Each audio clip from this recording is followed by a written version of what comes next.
വീട്ടിൽ നിന്ന് കുറച്ച് കല്ലുമ്മക്ക ഇട്ടിട്ടുണ്ട് കേട്ടോ.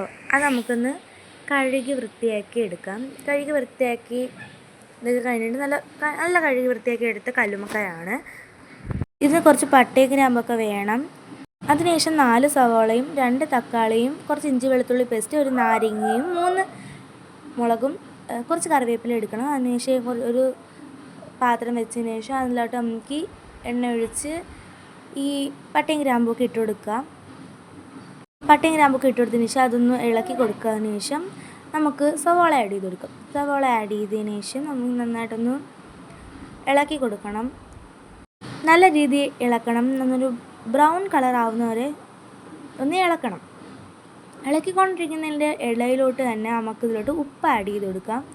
ഉപ്പിട്ടിട്ട് നല്ല പോലെ ഒന്ന് ഇളക്കി കൊടുക്കാം. പെട്ടെന്ന് വാടാൻ വേണ്ടിയിട്ടാണ് ഉപ്പിടുന്നത്. ഉള്ളി പെട്ടെന്നൊന്ന് ബ്രൗൺ കളറായി വരാൻ വേണ്ടിയിട്ടാണ് ഉപ്പിടുന്നത്. അതിട്ട് കൊടുത്തതിന് ശേഷം നമുക്ക് ഇതിലോട്ട് പച്ചമുളക് ആഡ് ചെയ്ത് കൊടുക്കാം. പച്ചമുളക് ആഡ് ചെയ്തതിന് ശേഷം നന്നായിട്ടൊന്ന് ഇളക്കി കൊടുക്കുക. ഇതിലോട്ട് 3 പച്ചമുളകാണ് എടുത്തത് കേട്ടോ. 3 പച്ചമുളകാണ്. നന്നായിട്ടൊന്ന് ഇളക്കി കൊടുക്കാം. ഇളക്കി കൊടുത്തതിന് ശേഷം നമുക്കിതിന് ഇഞ്ചി വെളുത്തുള്ളി പേസ്റ്റ് ഇട്ട് കൊടുക്കാം. നന്നായിട്ടൊന്ന് ഇളക്കി കൊടുക്കാം. എല്ലാം കൂടെ ഒന്ന് നല്ല രീതിയിൽ മിക്സ് ആവണം. അതുവരെ ഒന്ന് ഇളക്കി കൊടുക്കാം. അതിനുശേഷം നമുക്ക് ഇതിലോട്ട് കറിവേപ്പില ഇട്ട് കൊടുക്കാം. കറിവേപ്പില ഞാനൊരു 2 തണ്ട് കറിവേപ്പിലയാണ് ഇട്ട് കൊടുത്തേക്കുന്നത്. കറിവേപ്പില ആവശ്യത്തിന് ഇട്ടാൽ മതി.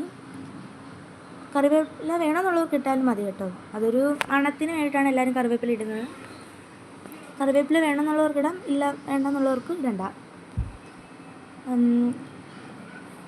അതിനുശേഷം നന്നായിട്ട് ഇളക്കി കൊടുത്തതിന് ശേഷം തക്കാളി ആഡ് ചെയ്ത് കൊടുക്കാം. സവാള ഒന്ന് ബ്രൗൺ കളറായി വന്നതിന് ശേഷം മാത്രമേ തക്കാളി ഇടാവുള്ളൂ കേട്ടോ. അതിനുശേഷം ഇതിലോട്ട് മഞ്ഞൾപ്പൊടി 1/2 ടീസ്പൂൺ മഞ്ഞൾപ്പൊടി ഇട്ട് കൊടുക്കാം. മഞ്ഞൾപ്പൊടി ഇട്ട് നന്നായിട്ട് ഇളക്കിയതിന് ശേഷം 1 ടീസ്പൂൺ മുളക് പൊടി ഇട്ട് കൊടുക്കാം. എന്നിട്ട് നമുക്കത് നന്നായിട്ടൊന്ന് ഇളക്കി കൊടുക്കാം. പിന്നെ നമുക്കിതിലോട്ട് 2 ടീസ്പൂൺ മല്ലിപ്പൊടി ഇട്ട് കൊടുക്കാം. 2 ടീസ്പൂൺ മല്ലിപ്പൊടി മതി. നന്നായിട്ടൊന്ന് മിക്സ് ചെയ്ത് കൊടുക്കാം. അതിനുശേഷം നമ്മൾ മസാല എല്ലാത്തിലും ഒന്ന് പിടിക്കുന്ന രീതിയിൽ മിക്സ് ചെയ്ത് കൊടുത്തതിന് ശേഷം നമുക്കിതിലോട്ട് കല്ലുമ്മക്ക ഇട്ട് കൊടുക്കാവുന്നതാണ്. കല്ലുമ്മക്ക ഫുൾ ഇട്ടതിന് ശേഷം നമുക്കിതൊന്ന് മിക്സ് ചെയ്ത് കൊടുക്കാം.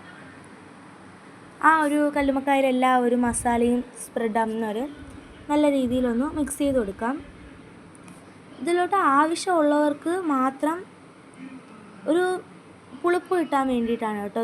നാരങ്ങ നീര് ഒരു മുറി നാരങ്ങ നീര് പിഴിഞ്ഞ് ഒരു മുറി നാരങ്ങ മുറിയൊക്കെ മതി ഒഴിക്കാൻ. പിന്നെ ഞാൻ ഇതിൻ്റെ ഇടയിലോട്ട് ഗരം മസാല ഇട്ട് കൊടുത്തായിരുന്നു കേട്ടോ. അത് ഞാൻ വീഡിയോ എടുത്തില്ല.